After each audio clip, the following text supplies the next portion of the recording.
covering other things, but it was fun watching all the games, and it's really crazy that when you see a Georgia Southern upset Nebraska, and then they get beat by UAB, and then you see a Marshall upset Notre Dame, and they get beat by Bowling Green, and you see an App State upset Texas A&M, and they had to have a miracle to survive with Troy at home. So more than ever before, I'm seeing that one game doesn't seem to carry over to the next, and that it's hard for young people to get ready to play each week. And the teams that play the best are going to be the ones that do that, and they've got to be player-led teams, and you've got to separate game for game and just get ready to play the next week and move forward. We didn't play as well offensively at Georgia State as we had. Now, we scored 35 points, but lost 3 turnovers and didn't make a 4th and 2. And I saw it during practice. I felt it during the week that they were so full of themselves that they were moving the ball and scoring points that we didn't practice as well.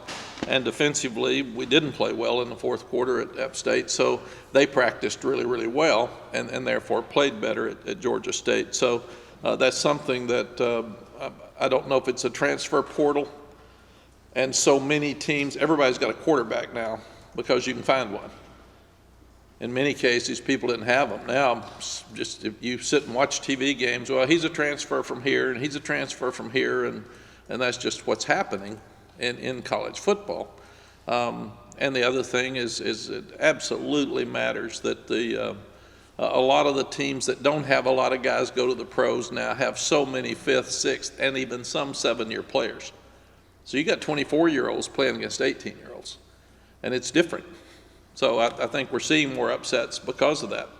We're seeing everybody, maybe the top 8 is separated by talent. Everybody else seems to be about alike. And you're seeing so many close games. It's getting more like the NFL.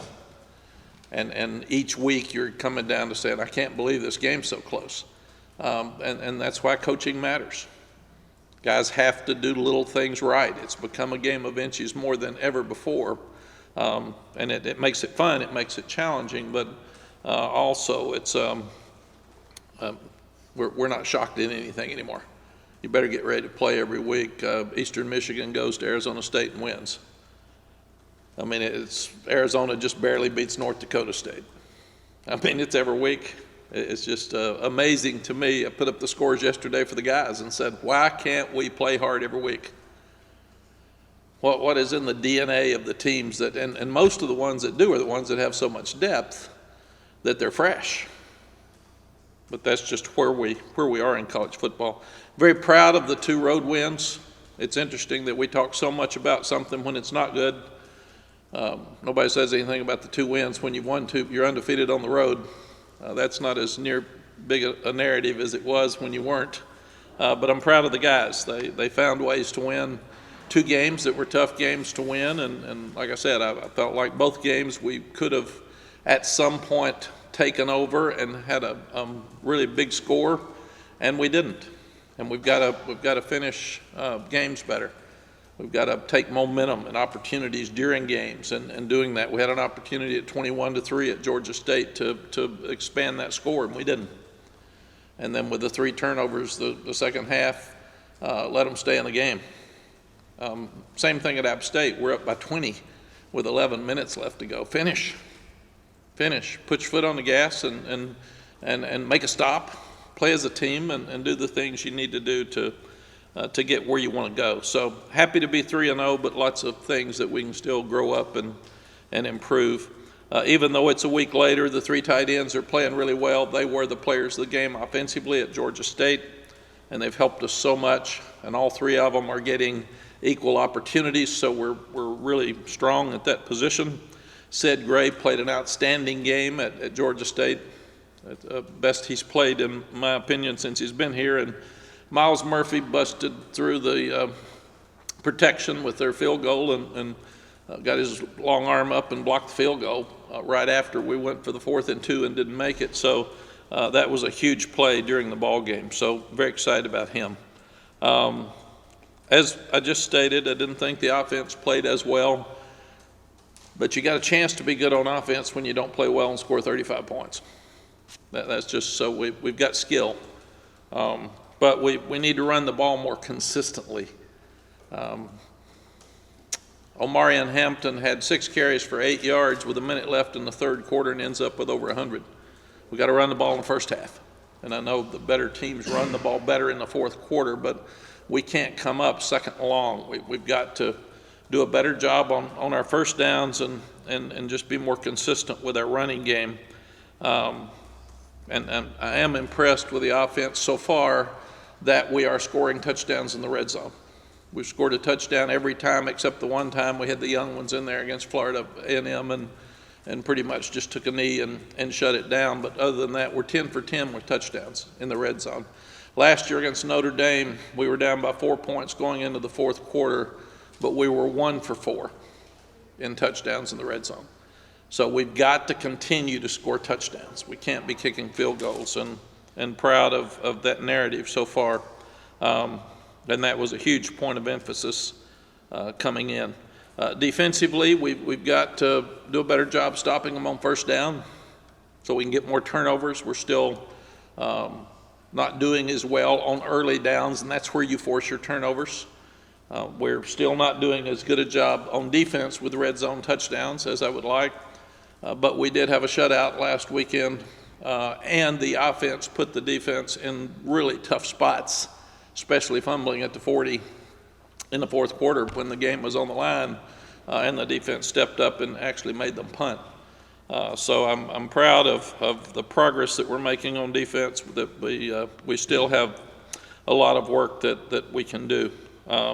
Open date, we focused on just little things. We practiced Tuesday, Wednesday, and Thursday. Mostly we wanted to get well because we got a lot of guys that are banged up, but it also gives us an extra 3 days to work on Notre Dame. Notre Dame's got the same offensive coordinator as last year, but Al Golden's the defensive coordinator, so they changed and are running different things on defense. So it gave us a little bit more time to work on the running game and minimizing pressure on the quarterback. Drake's playing really, really well, but he's still having to leave the pocket too much, and we've got to do a better job protecting him. Defensively, as I said, we want to force more turnovers and do a better job in the red zone, do a better job on first down defense. But we do feel like we're paying a lot of guys there. We are communicating better in the secondary, but we still had some miscommunication at Georgia State and gave up 2 touchdowns because of that. So excited that every day that we get a chance to work with the new coaches on defense and the players, that they are starting to improve in a lot of areas. Don Chapman will remain on the team. He never left the team, but he did not travel to Georgia State. And with the information that we've gathered over 2 weeks, we feel like that he should stay on the team, and he will play this weekend. If some other information comes up, obviously, that is different than what we've learned, then we would look at it closely and see if that changed the narrative. Excited about this weekend. Great crowd with Notre Dame coming in. They're a national brand. They're an outstanding team. They had a big win against Cal on Saturday. So it should be a great weekend and a lot of fun. We've been in a position the last 2 years we were down by 7 here 2 years ago, and they ended up scoring with about 5 minutes left to beat us by 14. We didn't make a first down the second half. We've been really good around here offensively. They completely shut us down better than anybody that we've played since we've been here. And then last year we were down by 4 with a chance to win, and they broke a 91-yard run, which you just can't have happen. We had a 4th and 3 where we stopped them, get off the field, but we have a face mask on the other side of the field with a different player. So we've got to be tougher, be more confident in the fourth quarter, and we've got to finish stronger to give us a chance to win, because those are things that we haven't been able to do. And they're very, very physical in both lines of scrimmage. And this will be a great test for us to see if we can handle this. Questions? Coach, last time a UNC team started 4-0 was 1997. Does this team feel like you guys can do that and go beyond that? And what makes this team so special? This team is a confident team that sees that they haven't played consistently well all the time. They're smart kids and they know it, and they sit there and they say, man, this could be cool if we'll just pick it up. The biggest thing that I felt like is that I told them yesterday, I said, how many of you guys were here when Carolina's team won 3? How many were here when Carolina won 2? That was 3 years ago. So don't take this stuff for granted now. Winning's hard. So, and they laughed and said, hadn't thought about that. I said, last year's team was 2-2 after 4 games. So let's understand that you've got a chance to do something special here. We've just got to keep working and getting better in every phase. Mack, how beneficial is the open week in terms of those defensive coaches you already mentioned, having some extra time to work with those guys on the communication and also, meshing everything together? Yeah, it's a great point, because I should have said this, but we went back and reevaluated everything we're doing, both sides of the ball, because we've changed so much on offense.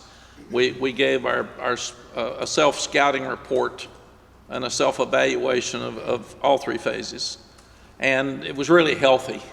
And we had some other people do it that weren't just sitting in the staff rooms all the time to be very critical of, you're doing this well, you're not doing this well, and you need to fix this. So I do feel like that the way our season is set up, with 3 games and then an open date, then 4 games, then an open date, with all the new that we have, a lot of young guys on offense, new coaches on defense, that we have a great opportunity here to reevaluate who we are 2 or 3 different times during the season. So I think that'll really help us.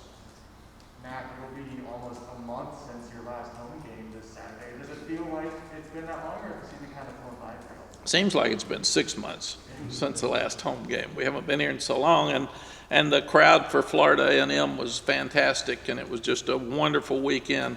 I expect this one to be the same. Virginia Tech's already sold out for next weekend, so it's a fun time for Carolina football. Fun challenge ahead this weekend.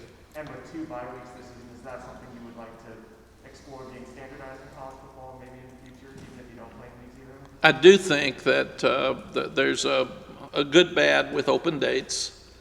Bye weeks, you have a chance to get healthy, which is and reevaluate yourself, which is such a positive. It does extend the season another week for the players. So you have to be smart in what you do and how you handle it, especially nowadays, because there are more people hurt during that week than any other time except preseason. So you can't be stupid and go out there and just hit them all week. So if you'll use it properly, let them get some rest and still get some work done, so you don't take a step back, then I think it's a very healthy thing. Is there a fine line with trying to get the communication in the secondary fixed, or is it maybe a bigger, longer problem that might take longer to get straightened out? It's a great question, Andrew, and we're trying to figure it out ourselves. I think you've had 3 years of a system being taught, and all of these kids that are back there basically been playing in those 3 years, or large majority of them, and now you're reteaching. So we've just got to continue to get better and working hard at it, and it shouldn't be that hard. If you, again, looking at college football across the country, a lot of people aren't playing good defense. There's a lot of points being scored, and there's so many different rules that are better for the offense. There's so many situations where there's so many formations, and they're going so fast that it's hard to get defenses called.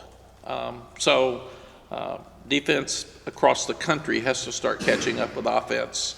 And I do think the rules, you can't block below the waist, and defensive holdings and automatic first down, I think the rules committee even sees that, and they're trying to help defenses a little bit better, because, man, it's just there are a lot of things you can do on offense that you can't do on defense. Could you gauge some progress in that area during the open week, or do you really just kind of have to wait to see him in a game? I think you have to wait. I saw progress this spring, and then we go to App, and had a fourth quarter that was just unbelievable. I'm sitting there watching Syracuse and Purdue this weekend. Purdue had 7 penalties in 51 seconds. And they took 6 of them. I really think each day is separate, each play is separate, and our guys just have to do the best they can do, and then if somebody hits a big play on you, go back to work. That's what you can do. But Charlton and Gene are working with the other 3 so much in that area because we got to cover better, we got to have better communication, and you're in a position where it's hard to disguise as much when you're not communicating as well as you need to be and you're not covering as well as you need to be. Then you've got to line up and play, and that hurts you because you need the quarterback having to try to figure out what the defense is in, and we're not at that point yet. You guys got 70 votes in the last AP poll. Is there being on that line of being in, not, is there some kind of mental confidence, some kind of mental switch for you or the players that when you're not in versus when you are in, does it do something for the team? Yeah, what I've told the team, and I really believe this, is polls do not matter until the college football playoff poll comes out. All the stuff we talk about in preseason, we have no clue what we're talking about when we're saying this team's ranked number 6. Just like us last year. We weren't the 8th best team in the country, but we were for a month till we played. So I don't talk about or even look at polls until college football comes out in the middle of October or later part of October, somewhere in there. That's when we have enough valid information to start picking teams. We're just picking them now for fun. Like I said, when I worked with ESPN, they were asking us after the national championship game, pick your 4 teams for next year that are going to play for the national championship. I'm saying, I don't have a clue, man. Just pick 4. Just pick 4. Just do that. You need to put it out there. So let's make sure that there's valid reasons that we're picking teams before we start picking them. You said you had some other people in the rooms that aren't typically there when you were doing the reevaluation process. Who were those people, and kind of what was the response from the players, maybe just getting a different voice? Yeah, it's people in the building. They're always around, but it wasn't just the coordinators. And then they would sit and study it with them. Mack, I'm fishing here, but do you have any background with Marcus Freeman? Have y'all paths crossed at all? No, I really don't. I've admired him, and they did such a tremendous job at Cincinnati before he went to Notre Dame, and he's got a great future ahead of him. But I don't know him really well. I spoke to him before the game last year. I've known Brian Kelly forever, and we coached together in some all-star games. But I do not know Marcus very well. But everything I've heard has been first class. How important or valuable is it to get Notre Dame on the schedule without you guys really having to schedule that game? Obviously, a home game, I think, is sold out already. Without having to try to schedule these big non-conference games to have them on the schedule. You love to play a national brand. It helps your program, and it obviously is fun for our fans to go to Notre Dame or have them come here. And we're one of the 3 ACC teams that have played them 3 years in a row now. That doesn't happen very often. So we were very, very fortunate, even with the COVID year, that we got them on the schedule. But I'd love to play Notre Dame every year. With there being a chance to get Josh Downs and Caleb Hood coming back, you add in the possibility of getting Antoine Green from that injury he had before the season. What would that do for Drake May, being able to have all these guys back and this offense getting even more explosive? Yeah, we will have to look at them during the week and make sure they have to get hit. They have to be able to practice and stay healthy.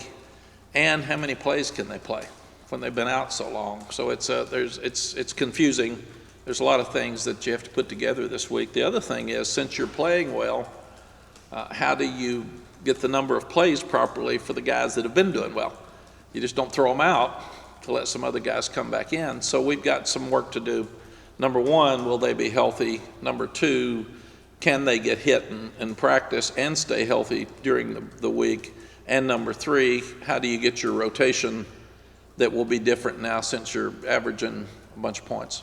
Can they, those type of players, that caliber, let's say they only get those minimal plays into the game, can they still make a huge impact on those minimal plays versus having a large aspect of his playing time? Josh is the best player on our team. And we haven't had him since the first game, and I don't think there's any question he's the best player on the team. And Antoine Green's an NFL receiver. So to lose those two plus British Brooks, we took a shot there early, and I'm really, really proud that the coaches didn't make excuses and the players didn't make excuses, and we've recruited well enough that other young people just stepped up.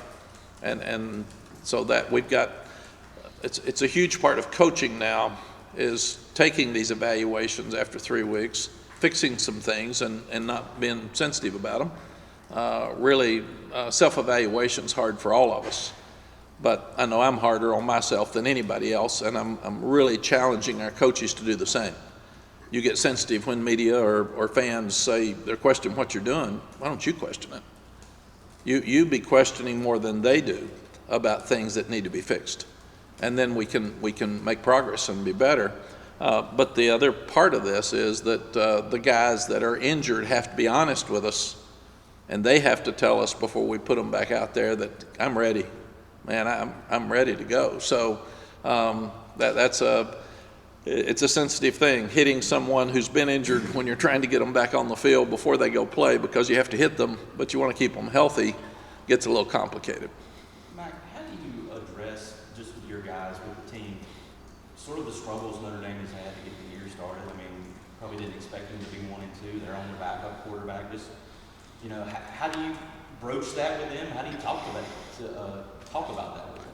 What I'll talk to them about tomorrow briefly is that they played Ohio State, who may be the best team in the country. So watch that video, and it was a great game till the end. And don't take that for granted. And then I don't think there's any question they would tell you they weren't as excited about Marshall. And when we stand around, you can get beat. And it was close and it was tight, but you can't let a team like Marshall hang in there until the end, because then they get excited and the pressure gets back on you. And then with a new quarterback, they beat Cal on Saturday. So they're really a team in my mind that's 1-1 and played one of the best teams in the country in Ohio State. And there was a learning process with that second game. So I think it's the same old Notre Dame. They're going to run the ball and be physical and not make many mistakes. And they're really strong in both lines of scrimmage, and the quarterback played much better the second half.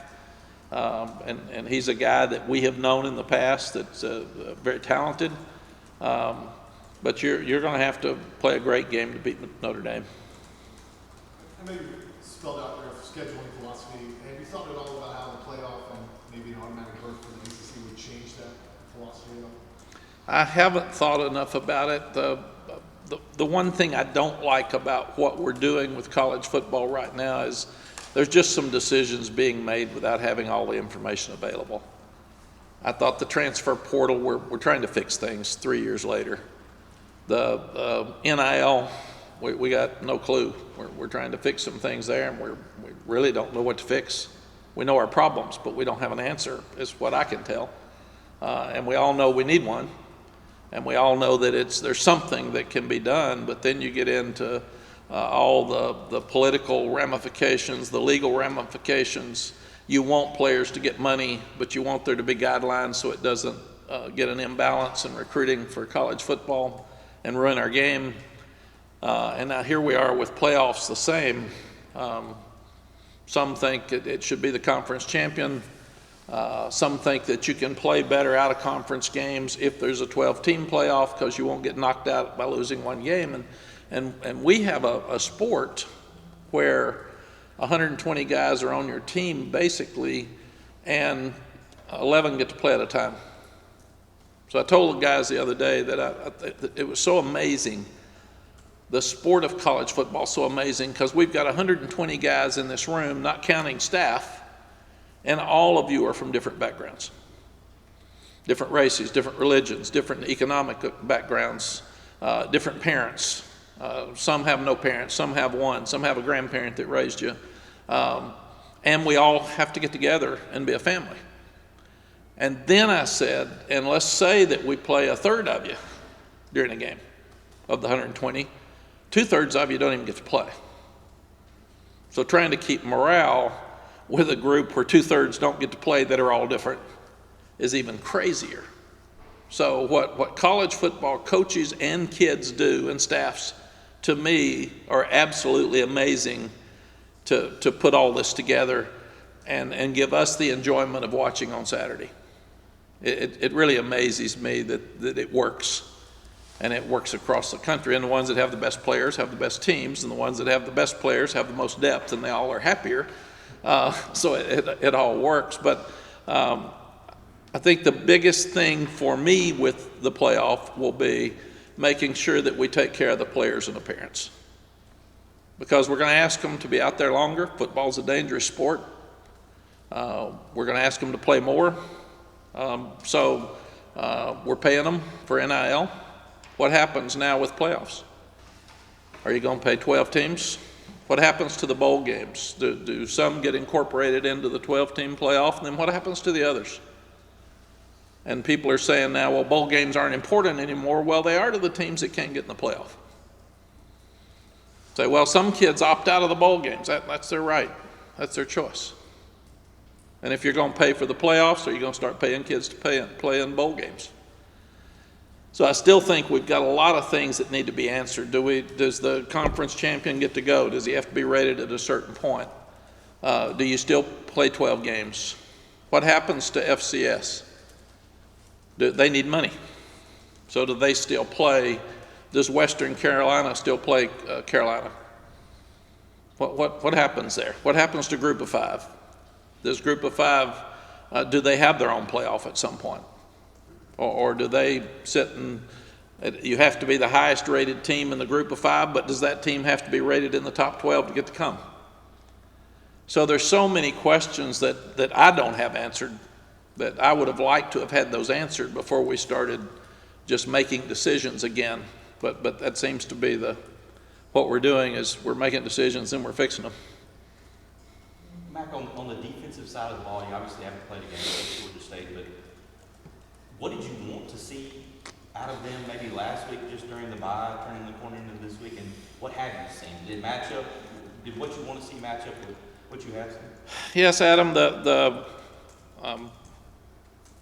I was surprised that we haven't played more consistent. We're more of a base defense now than we were the last 3 years. And in some cases, we've gone back and looked at every play and every explosive. And sometimes we're just in the wrong gap. I mean, a defensive lineman dominates the offensive lineman, but he knocks him so far back and he sticks his head on the wrong side and there's a 20-yard run. So same with the linebackers. So we've really challenged the guys to get where you're supposed to be. That's the discipline part of football. And our secondary problems have been obvious. So we've got to continue to get better there. Cam Kelly's playing the best he's played. I thought Tony Grimes played well at Georgia State. He had one bad play, I think, that gave up a big one. But and some of it's eyes, some of it's the fact that we're jumping things instead of staying with patience and confidence where we should. And we've been very inconsistent on defense. So that's for us to get where we need to go. We've got to get better in that area. What we wanted to see at Georgia State was confidence, getting off the field. We wanted to see them playing well in sudden change situations. So when we fumbled the ball at the 40, that was a great opportunity to see what we were going to do. And they made them punt. And it was with confidence and looked like a really good defense. During that second and third quarter at App State, who's got a good offense, they played really well. They played great defense. So it's there. We've got to do it consistently. And that's a hard one. All I've told them is you got to practice consistently to play consistently, and that's the only thing I know that we can do different. And then we didn't do much on defense the first 3 weeks. So Gene can talk to you about it, but we'll start doing more. But he has really been trying to get us just fundamentally sound and making sure that we're getting in the right places, and then you can add from there. The offense, when you're making more changes to the offense and as players continue to come back from injury, what is the message to the guys who have been succeeding all year long that's saying, hey, you're losing some plays to a guy that should be an NFL receiver. How do you keep him motivated? Yeah, what we do is say we're going to do what it takes to win. So, period. If Josh Downs is healthy, he's going to play, and we're going to try to get him the ball, 100%. And if you get as good as he does, you'll do the same. But we've told the guys it was like the room of 120. There's some talented guys in here who are working really hard, who aren't getting to play very much yet. Be patient. Wait for your chance. Who thought British Brooks was going to go down? Who thought Antoine Green was going to go down? And it sounds like a cliche, but the statement of next man up is really true in college football more than any, because football players get hurt more than a lot of other sports. Ross? Yeah, is there an update on Ja'Qurious Conley's status or timeline? I know we haven't really talked about him, Ja'Qurious Conley, on his timeline. It's a good question. Yeah, his earliest date was supposed to be this week, and he's not going to play. Because I asked the same question last Tuesday, and I think he's close, he's getting better, but he has not practiced one day with us. So I would think, Ross, they'll work him back in to practice, so I'm not sure, but Luke could tell us. He's doing well, but I think maybe his 9 months was this week, and that's supposed to be the minimum time that you can have for his operation. So, but we can get you that information. Okay, thank you. I'd like to hear it too. Maybe he'll tell you more than he told me. He just said, no, he's not ready to play. So, anything else? I got one more. Yes. There's so many teams in North Carolina being so good this year. You got Wake, who's undefeated. You got you guys who are undefeated. Duke's undefeated. NC State's undefeated. App State's having a fantastic year. How do you kind of convince recruits one way or another? How do you kind of woo them when everyone in the state is outperforming everyone else? I think it's a long season. Everybody better wait and hang on. Just watch. We're all walking around feeling good about ourselves, but you got to play every week, and it can turn fast. It's also funny that every coach that lost Saturday, their fan base wants them fired now. I mean, every one of them. It's changed so much from when I started and when it's out there. So it's different names, but the same comments everywhere you go. He should be fired, man. This is awful. Well, it means you have to fire half of them every week. So that's hard, but good for the state. East Carolina's lost one game, like App, and it was a tight game, like App with us. So it's great for our high school coaches and our high school players to see the teams having success in the state, and hopefully that'll encourage players to want to stay in the state and play. What did you do on Saturday? Did you watch college football all day, or did you get away from it? No, I sat and I flipped channels, and I got every week I get the games that we're going to play against, and I mark them, what channels they're on, and I sit and watch every one of them, and I make notes during the game. That's just what I do. So I started at 11 o'clock with Wofford and Virginia Tech, and I finished at midnight. So that was just it. In fact, Sally was really rude to me on Saturday because I looked at my watch once and I said, oh my gosh, it's 3 o'clock and I'm trying to get 10,000 steps like Andrew. And I said, I've had 1,600 steps. And she said, I don't believe that. You hadn't gotten off the couch. So I thought that was really rude. Instead of going to the restroom twice, I said, I got lunch. She said, you didn't. I brought you lunch. So it was bad, but it was facts. I'm afraid. I got mine at 9 a.m. I got to take You did. Well, I should have gotten up early and done it, but these watches are horrible because they tell you way too much. Or when you look at it and they say, Mack, you're off to a really slow start this morning. I said, I'm working. Leave me alone. So, anything else? So you had no comeback for Sal? No, I said, sweetie, that's really rude of you. And she said, like I always say, she said, facts. So that was it. Y'all have a great week, and I will see you Wednesday. Thanks, Coach.